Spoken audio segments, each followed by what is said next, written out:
America আর ইসরায়েলের সবথেকে বড় মাথা ব্যথার কারণ হচ্ছে ইরানের পারমাণবিক অস্ত্র। কিন্তু এটা কিন্তু শেষ না। ধরেন ইরানের নিউক্লিয়ার আপনি বন্ধ করে দিলেন, তারপরে তারা কি বলবে জানেন? যে তোমাদের মিসাইল রাখা যাবে না। মিসাইলও ইরান বললো যে আচ্ছা আমরা কোনো মিসাইল রাখবো না। মিসাইলের পরে তারা বলবে কি যে হামাস, হিজবুল্লাহ, প্যালেস্তাইন এদের সমর্থন করা যাবে না।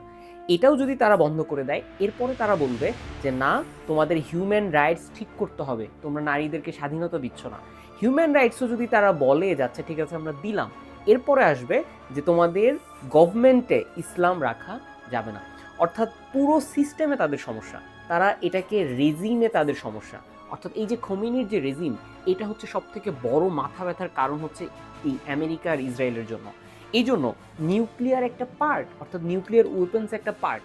মধ্যপ্রাচ্যে একমাত্র একটা দেশের কাছে নিউক্লিয়ার ওয়েপন আছে, যেটা হচ্ছে ইসরায়েল। অন্য কোনো দেশের কাছে রাখা যাবে না, এটাই হচ্ছে তাদের উদ্দেশ্য। এখন এই nuclear, missile, Hezbollah, Hamas, Palestine, human rights, religion, Islam, অর্থাৎ সব শেষে যেটা এসে থাকছে সেটা হচ্ছে ইসলাম। অর্থাৎ এই ইসলামিক যে একটা রেভলিউশন, এটা ইরানে রাখা যাবে না। এটাই হচ্ছে তাদের মূল উদ্দেশ্য।